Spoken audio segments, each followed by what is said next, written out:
Good morning, everyone. Whoa, my intro did not play, but hello. I am so glad to be here. Welcome into Kindness Rising.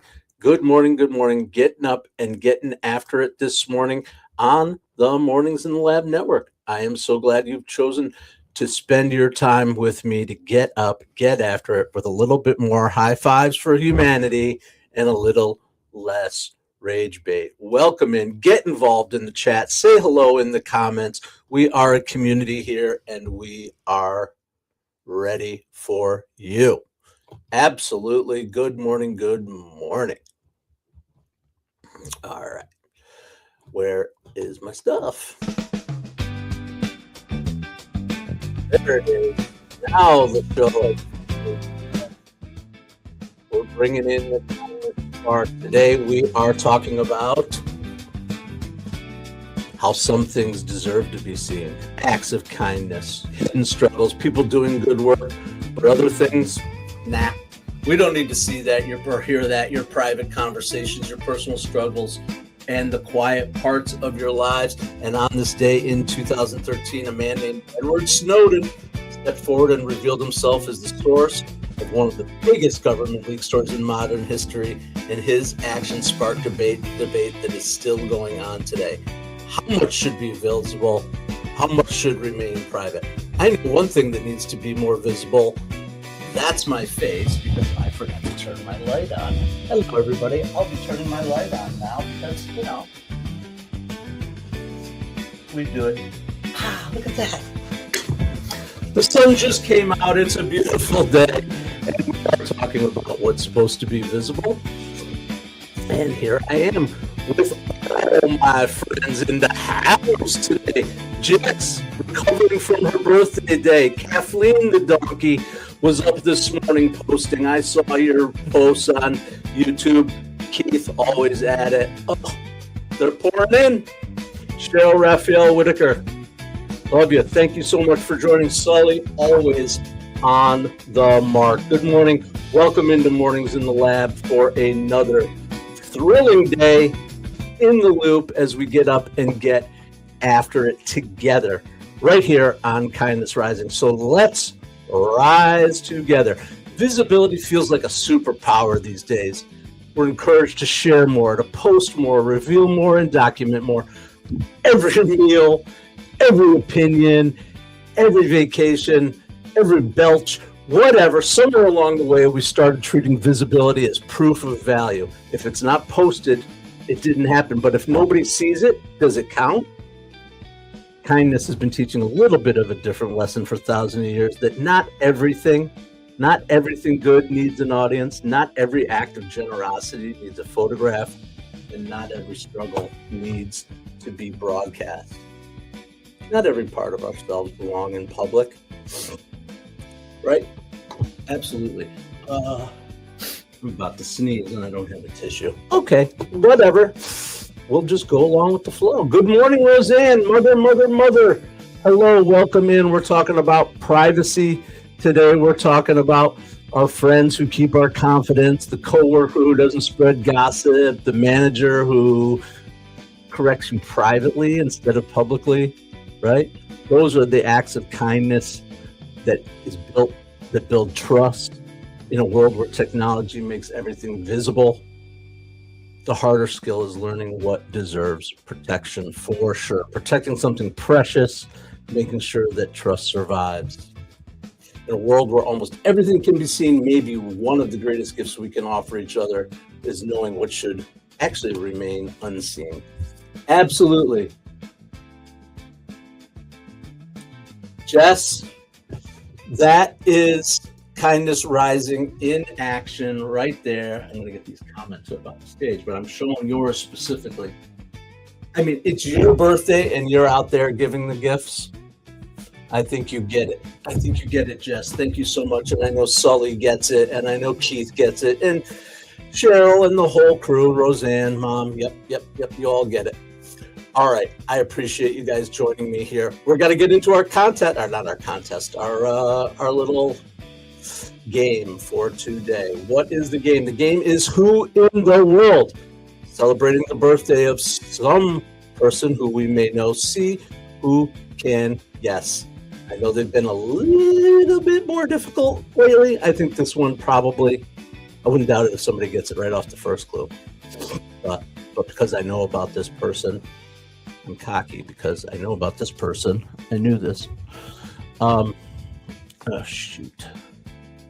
Hold, please. Here is your first clue in today's Who in the World. Today's mystery person was born in Jerusalem, but became one of the most recognizable faces in American film. There may be a couple of people that meet that, but I think I may have guessed this person at some point. It was just that clue. There it is. Today's mystery person was born in Jerusalem, but became one of the most recognized faces in American film. All right, let's keep moving along, and we'll get to another clue here in a moment. But first, as always, we have to do our spotlight. Welcome in, everybody, to Kindness Rising. I'm so glad you've joined us. We always highlight an organization doing good work. Here is today's. Today we are highlighting an organization called the Electronic Frontier Foundation, founded in 1990 before Google, before social media. Excuse me, I'm trying to also share their website. Before social media, before all of your smartphones, the EFF was actually created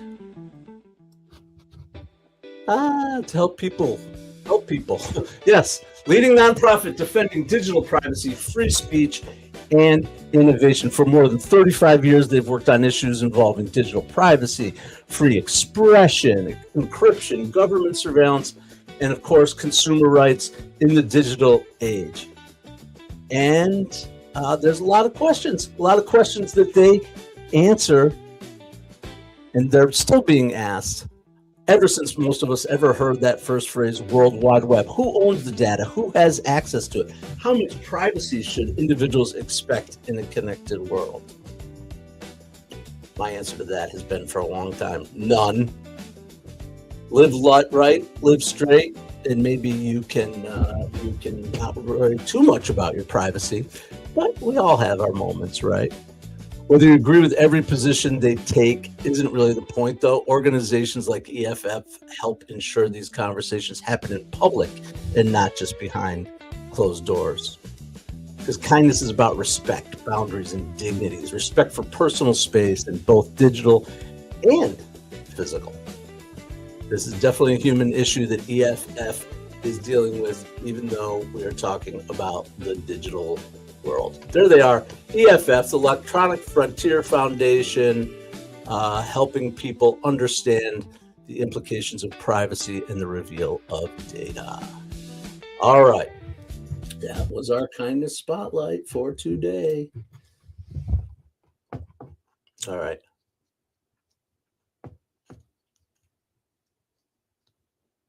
I'm reading the comments. That sometimes I go pause because I'm like, okay, it takes me a second to catch up.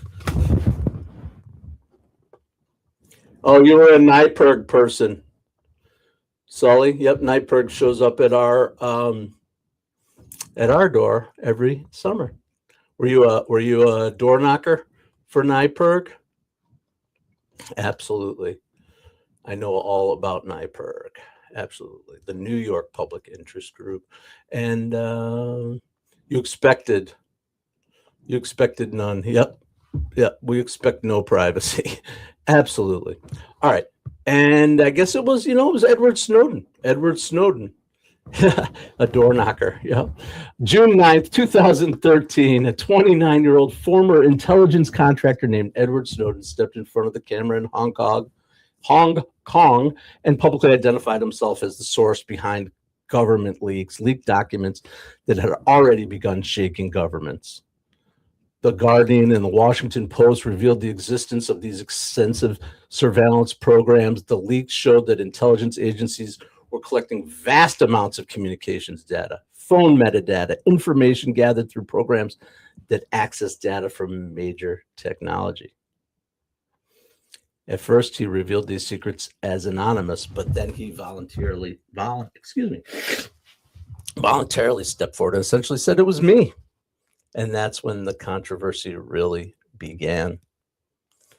Right? Snowden, some people say he's a whistleblower, others say he's uh, uh, a um, a hero. I don't know. He became a fugitive, though, who violated national security laws, compromised intelligence operations, and potentially endangered lives by exposing classified information. But more than a decade later, reasonable people will still disagree on whether it was a good thing or not. But unlike historical events where consensus eventually emerges, Snowden's a figure viewed very differently depending on where you stand. He definitely helped launch a public conversation about digital tracking, facial recognition, AI, the debate that continues. And where is he now? He's he's in Moscow seeking asylum. He remained in Russia for years and received permanent residency in 2002. Yep. And his criminal charges in the United States remain unresolved. If he were to return to the U.S., he would still face prosecution under the Espionage Act.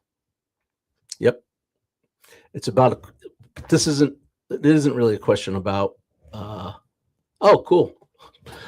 This really isn't a question about him. It's about how do we balance our security and our freedom and how much privacy should we expect? I think Jess and I answered that question from our perspective.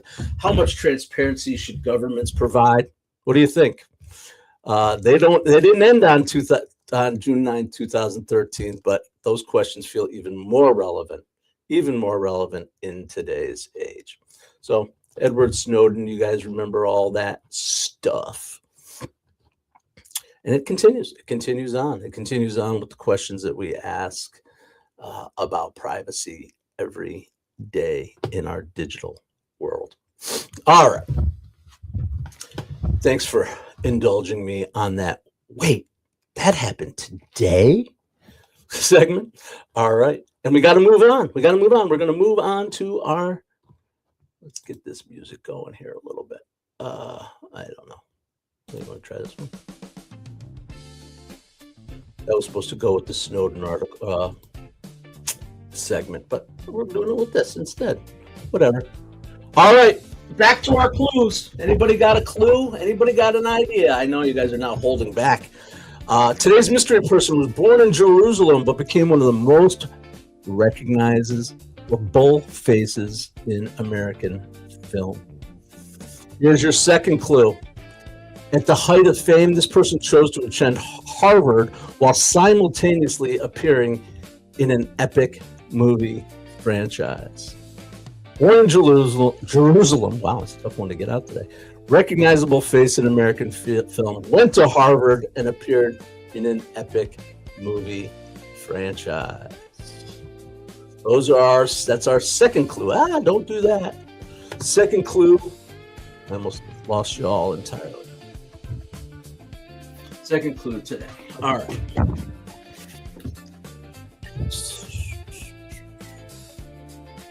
What is going on in the world here? All right.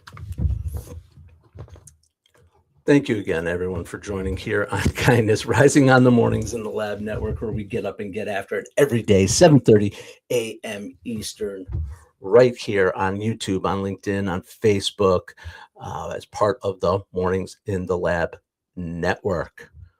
Absolutely. Every day, new shows, new content that you can get up and rise to. 7:30 a.m. here, 8 o'clock with Mornings in the Lab with Keith, John, and friends.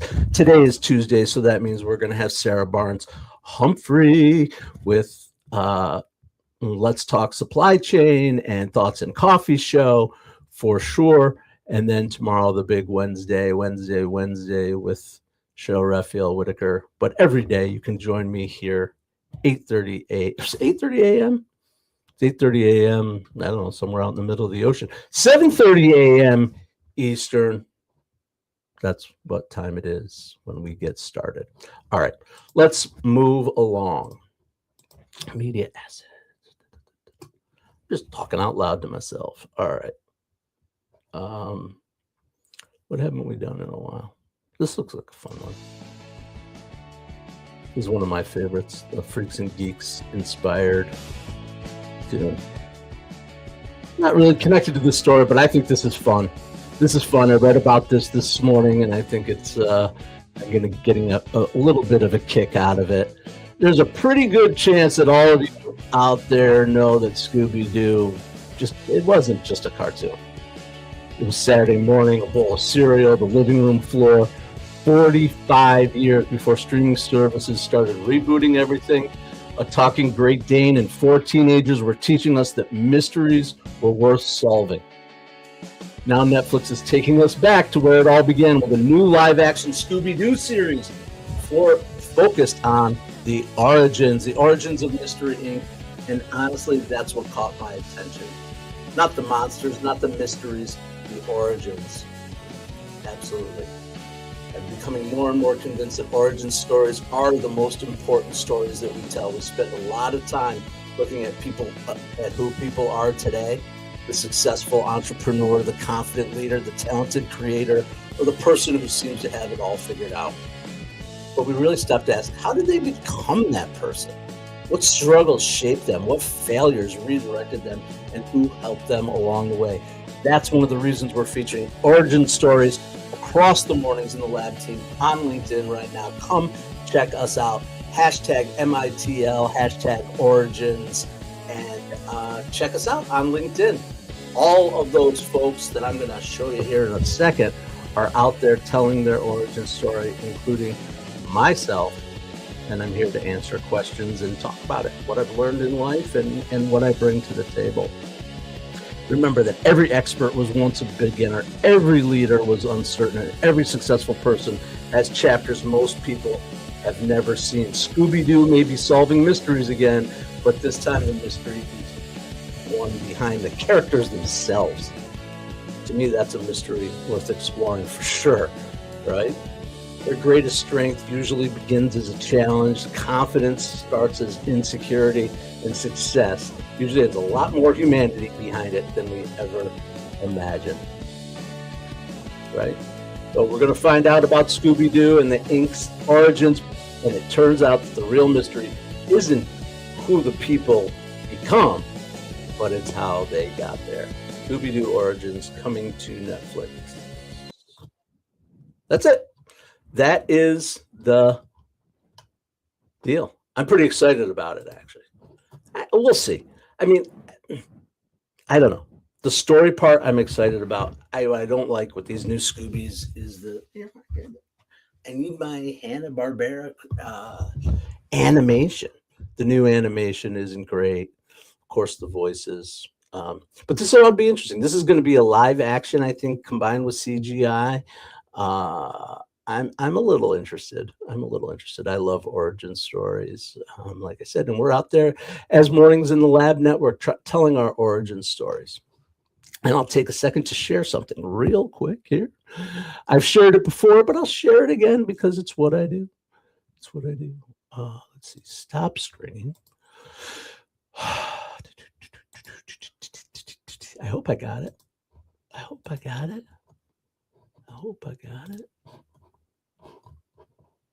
Okay, we're getting there. I shared the link in the comments, but here it is, Michael.network or Mornings.network. That all works. The home of live authority. This is where you will go. We are building this out. People can request their home spot if they want. Absolutely. Telling us 7 mornings, 7 shows, 8 people who refuse to coast, and this is us. I've talked about these people. You can come see them. There's Keith and John, of course, the flagship show.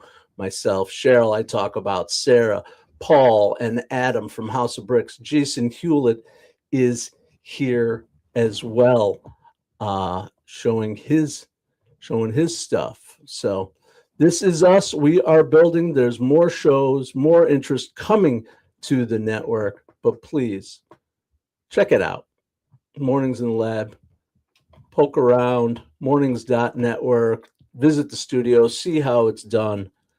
And if you're interested, I've also included in our chat stream a little link a Calendly link. Come join me. Why not? Why not? I'd love to talk to you, every single one of you, in person, as friends, as fans, as interested folks. It's fun to connect in the chat. More important to connect in person. Absolutely. I'm glad to do it. Click on the link and schedule some time. It's there for you. I'd love to talk to you and help. How can I help you? That's what I am here for. So that's it, man. That's what we're talking about. Scooby-Doo. Anybody got any good Scooby-Doo stories or memories? I know I do. For me, of course, it always comes back to the same thing.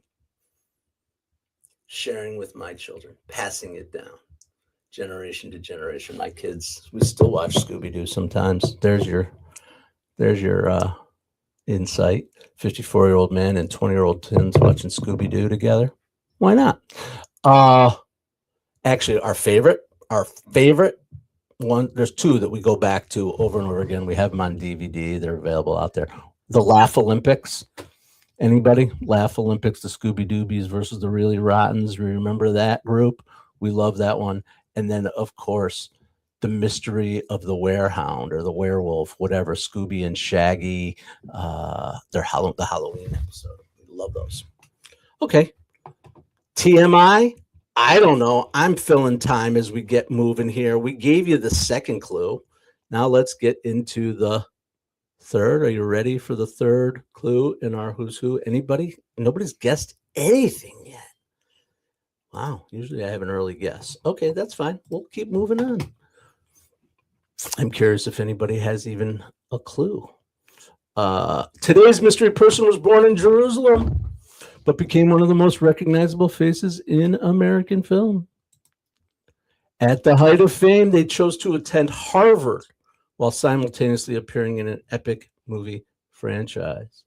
And for the record, their degree from Harvard is in psychology. And then the last clue, I think this is going to be the one that's going to push us all right over the edge. Before she was an Oscar winner and Galactic Queen, she made her professional film debut at age 12 opposite a hitman.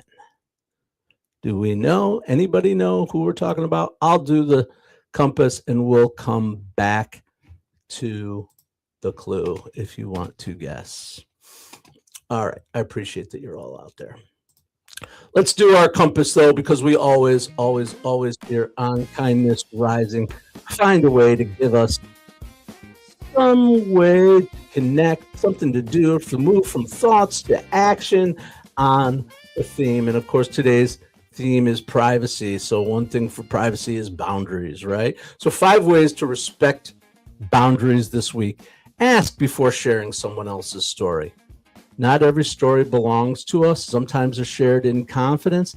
Keep that confidence. That's the second. Ask to share someone's story. Keep their confidence because trust compounds. Resist the urge to screenshot everything. Some conversations deserve to stay where they happened. I know I've seen it happen in professional worlds where things get screenshotted or sent around and the message gets misconstrued or problems happen that could have been handled better, differently, in private, or just keeping our mouths shut. Absolutely. All right. Second to last. Excuse me, my coffee's giving me hiccups. Give someone space without taking it personally. Remember, giving someone privacy isn't rejection. When you're ready, when it's your time, if you want to share, I'm here. Those kind of things. Absolutely, because lastly, you want to be the person who makes others feel safe.